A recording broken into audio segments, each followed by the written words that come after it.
আসসালামু আলাইকুম। তোমরা আমাকে অনেকেই চিনো হালকেনস্টাইনের আনাস ভাইয়া হিসেবে, বাট আনাস ভাইয়ার বাইরেও আমার যদি এইচএসসি রেজাল্ট বলি বা অ্যাডমিশনের রেজাল্ট বলি, আমার একটা পরিচয় আছে যে আমি ওভারঅল টোটালি মিলায় আমি প্রায় বাংলাদেশের 15টা ভার্সিটিতে চান্স পাইছিলাম, একটা দুটো না, 15টা। যেমন বুয়েটে 268, মেডিকেলে Salimullah medical college, Dhaka varsity 25তম, জাহাঙ্গীরনগরে 10ম, জগন্নাথে 33, সাস্টে 45, আইওটিতে 45, রুয়েটে 31তম, কুয়েটে 62তম, তার পরবর্তীতে চারুকলাতে চান্স পাইছিলাম। এরকম আর কি ওভারঅল অনেকগুলো আছে, অনেক কিছু নামও আমি ভুলে গেছি। বাংলাদেশ কৃষি বিশ্ববিদ্যালয়ে প্রথম, রাজশাহী বিশ্ববিদ্যালয়ে প্রথম, ডেন্টালে থার্ড, আহসানুল্লাহ ফার্স্ট, এরকম বিভিন্ন বিশ্ববিদ্যালয়ের মোটামুটি আমার চান্স আছে যে আমি আল্লাহর রহমতে ভর্তি পরীক্ষার সময় যে কটা বিশ্ববিদ্যালয় ভর্তি পরীক্ষায় অংশগ্রহণ করছিলাম আমি প্রায় প্রত্যেকটাতে চান্স পাইছিলাম। কিন্তু যদি বলা যায় যে এই সবগুলা বিশ্ববিদ্যালয়ের যদি আমি বলি যে না আমি কি সলিড প্রত্যেকটার জন্য সেপারেটলি পড়াশোনা করছিলাম, উত্তর হলো না। কিন্তু একটা কাজ আমি ইন্টার ফার্স্ট ইয়ার থেকে খুবই ডেডিকেটেডলি করছি, ওই কাজটাই আমি অ্যাডমিশন টাইমেও কন্টিনিউয়াসলি করে গেছি। সেই একটা কাজ যেটা আমাকে 15টা ভার্সিটিতে চান্স পেতে সাহায্য করছে, সেটা আমি আজকে তোমাদের সাথে শেয়ার করার চেষ্টা করবো। তো মনোযোগ সহকারে একটু শুনো, বিশেষ করে যারা 25 ব্যাচ আছো বা জুনিয়র ব্যাচ আছো, তোমরা এই জিনিসটা একটু মনোযোগ সহকারে শুনো। তো ভর্তি পরীক্ষায় বিভিন্ন ক্যাটাগরির বা বিভিন্ন ক্যালিবারের স্টুডেন্ট আসে। কিছু ক্যালিবার স্টুডেন্ট থাকে যারা একদম টপ নচ, ওদের বেসিক ভালো থাকে, ওদের ব্রেন ভালো থাকে, সেই অনুপাতে ওরা পড়াশোনাও করে, এবং এরা হলো বিভিন্ন ভর্তি পরীক্ষা ফার্স্ট, সেকেন্ড, থার্ড বা টপ 10-এর মধ্যে থাকে। আরেকদল স্টুডেন্ট থাকে যারা খুবই দুর্বল, খুব একটা পড়াশোনাও করে না। আরেকটা আছে মিডিল ক্যালিবার স্টুডেন্ট, যে ব্রেন আছে মোটামুটি, পরিশ্রম করলে পারবে। সো আমি হলাম মিডিল ক্যালিবারটা, যে ব্রেন ওরকম অত ভালো না, মোটামুটি যা আছে তা চলার মতো, কিন্তু আমাকে প্রচুর পরিশ্রম করতে হইতো। ঠিক আছে? তো এই যে প্রচুর পরিশ্রম করার যে ব্যাপারটা, সেটা তো আসলে জাস্ট আমি পড়লে হয় না, কিছু স্ট্র্যাটেজিক্যালি পরিশ্রমের ব্যাপার থাকে। তো আমি যখন এইচএসসিতে পড়ি, হ্যাঁ, আমার একটা বুয়েটের স্টোরি আমি তোমাদের সাথে শেয়ার করি। সেটা তখন আমাকে হলো আমার বাসার স্যার পড়ায়, তো বাসার স্যারের কাছে আমি বললাম যে ভাই আমি আসলে একটা স্টেটমেন্ট রাখতে চাই, যেহেতু আমি এনডিসিতে চান্স পাই না, আমি অ্যাডমিশনে একটা স্টেটমেন্ট রাখতে চাই যে আমি এত ভালো করছি। তো এখন এই স্টেটমেন্টটা রাখার জন্য আমার কি করণীয়? তুমি বলো তাহলে সব জায়গায় পরীক্ষা দাও। আমি তারপরে শুরু থেকে মেডিকেল টার্গেট ছিল, দেন ইঞ্জিনিয়ারিংয়ে আসতে চাচ্ছি, ইঞ্জিনিয়ারিংয়ে পরীক্ষা দিব। তো দেন আমি বললাম যে ভাই আমি বুয়েটে কীভাবে চান্স পেতে পারি, কী কী আসে? তো উনি আসলে অত ভালো জানতো না, বাট তোর উনার একটা সাজেশন ছিল যে কেতাব স্যারের বই থেকে মেজরিটি ম্যাথ আসে, সো কেতাব স্যারের বইটা করতে হবে। তো আমি যেটা করলাম যে কেতাব স্যারের বইয়ের A to Z আল্লাহ দুনিয়া যত ম্যাথ আছে আমি করে ফেলবো, এই বই থেকে আমাকে ঠেকানো যাবে না। দেন ফিজিক্স যখন আমি একাডেমিকে পড়তে যাই, আমি দেখি আমার বন্ধুরা অনেক ভালো ফিজিক্স পারে, অনেক ভালো বুঝে, সব ঠিক আছে, আমি এরকম তার কাছাকাছিও বুঝতেছি না। তো সেই মোমেন্টে আমি সেম স্ট্র্যাটেজিতে গেলাম যে বাজারে যতগুলো রাইটার আছে সবগুলো রাইটারের ম্যাথ কোথায় আছে? আমাদের হলো গিয়া গাণিতিক পদার্থবিজ্ঞান বইটাতে। সো আমি গাণিতিক পদার্থবিজ্ঞানের একদম উপর থেকে নিচ পর্যন্ত সব ম্যাথ করে ফেললাম। তো এখন তুই ম্যাথ দিবি কোত্থেকে আমারে? ওই বই থেকেই দিবি। আমার তো সব বইয়ের ম্যাথ করাই আছে। নতুন ম্যাথ যদি কেউ দেও, ধরে নিলাম পারলাম না, বাট 80% তো তুমি বইয়ের ম্যাথে দিবা। তো আমার স্ট্র্যাটেজিটা ছিল যে অল এক্সিস্টিং সোর্সেস থেকে যা যা কোশ্চেন আছে আমি করে ফেলবো, এর মধ্যে থেকে যা আসবে আমি তাই পারবো। এবং ফলাফল স্বরূপ যখন অ্যাডমিশন টাইম আসলো, আমার কাছে দেয়ার ওয়াজ নো নিউ কোশ্চেন্স। আমি নতুন কোশ্চেন পাইছিলাম দুইটা মাত্র জায়গায়। এক হলো ঢাবির ফিজিক্সে 5টা কোশ্চেনের মতো ছিল নতুন, আর বুয়েটের আমাদের তো তখন 30 টাকারও কোশ্চেন থাকতো, তো তার মধ্যে প্রায় 10টা কোশ্চেন নতুন ছিল।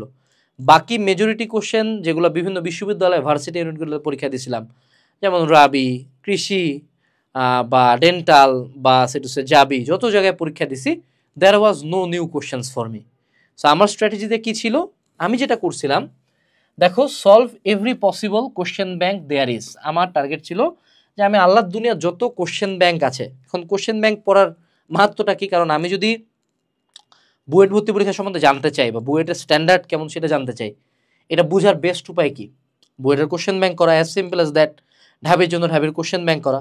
সো আমি বুয়েট ঢাবি মেডিকেলের কোশ্চেন ব্যাংক মনে হয় ফার্স্ট ইয়ারেই অর্ধেক, জুনে ফার্স্ট, মানে ধরো 1 বছরের 6 মাসের মধ্যে শেষ হয়ে গেছে একবার। এরকম করে আমার এগুলো কোশ্চেন ব্যাংক এতবার শেষ হয়েছিল যে উদ্ভাসী কিছু এক্সাম হইতো, ঢাবি স্টার, ইঞ্জিনিয়ারিং স্টার, এগুলোতে আমি মনে করে সেন্ট্রালে ফার্স্ট হইতাম বা টপ 10-এ থাকতাম। কেন থাকতাম ফার্স্ট ইয়ার সেকেন্ড ইয়ার হিসাবেই? কারণ আমার এই কোশ্চেন ব্যাংকগুলো একদম মুখস্থ হয়ে গেছিলো।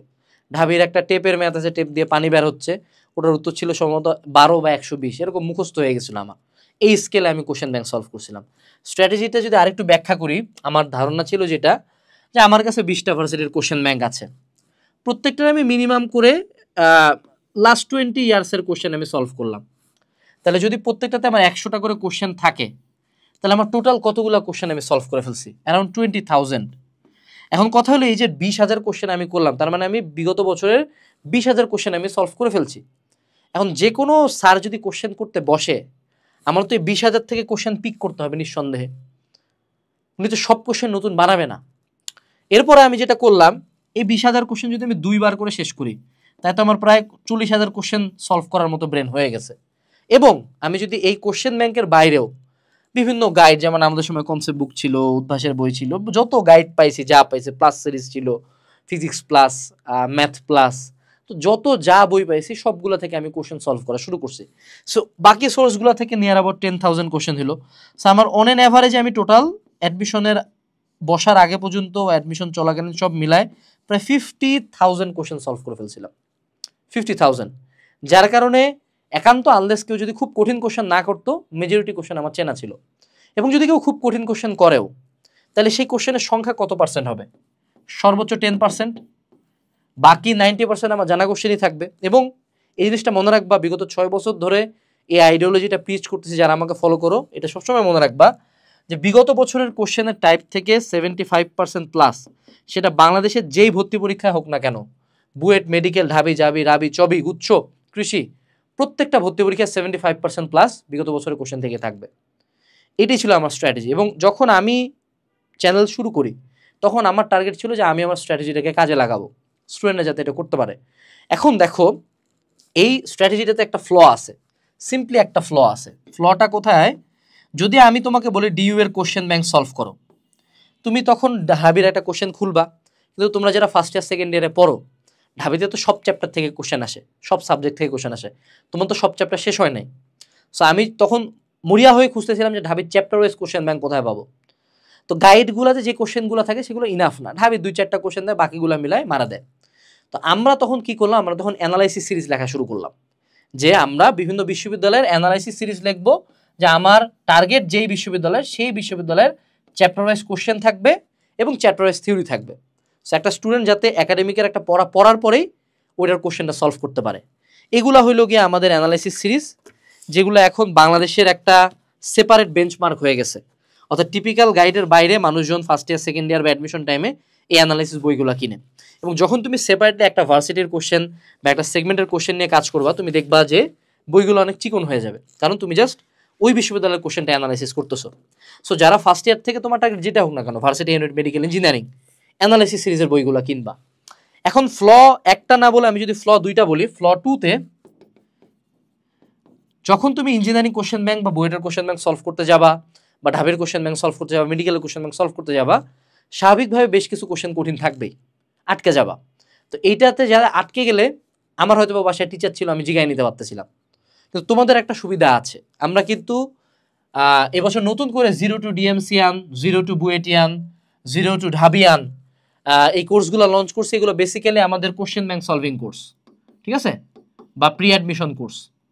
সো তোমরা যারা এখনো ভর্তি হও না, বিশেষ করে যারা ফার্স্ট ইয়ার আছো, যদি বাকিদের চেয়ে তোমার সিলেবাস একটু আগানো থাকে, এই কোশ্চেন ব্যাংক সলভিং কোর্সগুলোতে ভর্তি হতে পারো। তাহলে যে সুবিধাটা হবে, তুমি প্রথমে ধরো একটা ক্লাস করলা, কোশ্চেন ব্যাংক সলভিং এর টিচার কেমন সলভ করেছে দেখলা, দেন তুমি অ্যানালাইসিস বইতে ব্যাক গেলা, অ্যানালাইসিস বইতে ব্যাক যাওয়ার পরে তুমি সলভ করার চেষ্টা করলা।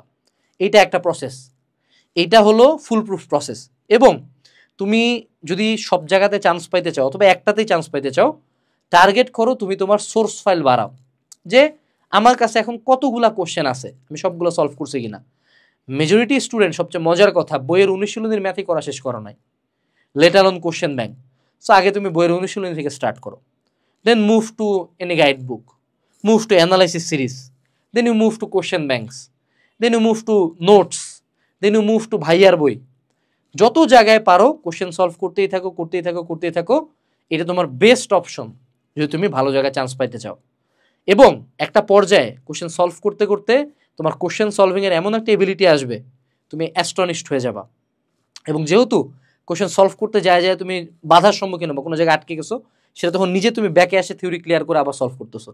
এটা তোমার সাবকনশিয়াস মাইন্ডে অনেক বেশি সেট হয়ে যাবে। তো এই কাজটা যারা আমার জুনিয়র আসো 25 ব্যাচ 26 ব্যাচ এই ভিডিও যেই দেখতেছো না কেন, তুমি যদি ফার্স্ট ইয়ার সেকেন্ড ইয়ারে থাকো এবং আমার ভিডিও তোমার পর্যন্ত পৌঁছায়, আমার অনুরোধ থাকবে চ্যাপ্টার ওয়াইজ কোশ্চেন ব্যাংক বা চ্যাপ্টার ওয়াইজ অ্যানালাইসিস বই কিনে সেগুলো সলভ করা। এই জিনিসটা বাকি সবার চেয়ে তোমাকে আগে রাখবে, কারণ বাংলাদেশের পোলাপান পড়তে চায় অনেক, কিন্তু তুমি তাকে স্ট্র্যাটেজি দিবা, সে যা শুনবে জিনিসটা এক্সিকিউট করবে না। So the rest is up to you. Video description বক্সে আমাদের কোশ্চেন ব্যাংক সলভিং কোর্স এবং আমাদের অ্যানালাইসিস সিরিজের বইগুলো অর্ডার দেওয়ার লিঙ্ক দেওয়া আছে। আজকের জন্য এইটুকুই। আসসালামু আলাইকুম, টাটা।